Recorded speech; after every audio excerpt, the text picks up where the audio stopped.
ہمارا رب رحیم و کریم ہے، ارشاد فرماتا ہے وَتُوبُوا إِلَى اللَّهِ جَمِيعًا أَيُّهَا الْمُؤْمِنُونَ لَعَلَّكُمْ تُفْلِحُونَ۔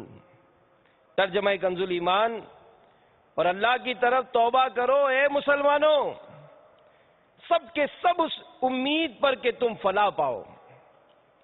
تو میرے میٹھے میٹھے اسلامی بھائیوں، حضرت سیدنا اسماعیل حقی علیہ رحمت اللہ القوی اس کے تحت لکھتے ہیں کہ اللہ عز و جل نے تمام مسلمانوں کو توبہ و استغفار کا حکم فرمایا، اس لیے کہ انسان فطرتاً کمزور ہے، باوجود کوشش کے وہ کسی نہ کسی غلطی میں پڑی جاتا ہے۔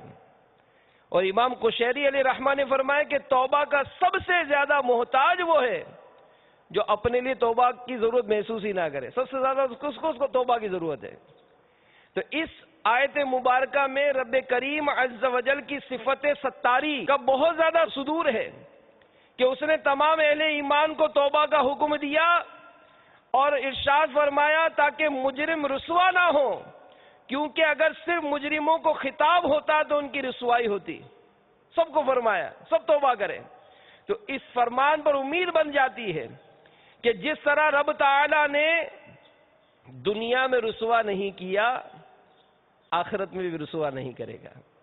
تو اے اللہ ہمیں پکی توبہ نصیب فرما دے کہ یہ جب توبہ کرنے والے توبہ کرتے ہیں تو رحمت الہی یہ کس قدر چھما چھم برستی ہے۔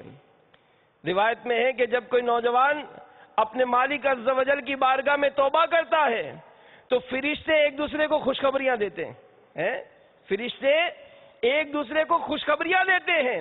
دیگر فرشتے پوچھتے ہیں کیا ہوا؟ تو ان سے کہا جاتا ہے کہ ایک نوجوان نے خواب غفلت سے بیدار ہو کر اپنے پروردگار عز و جل کی بارگاہ میں توبہ کر لی ہے۔ پھر ایک اعلان کرنے والا اعلان کرتا ہے اس نوجوان کی توبہ کے استقبال میں جنت کو سجا دو۔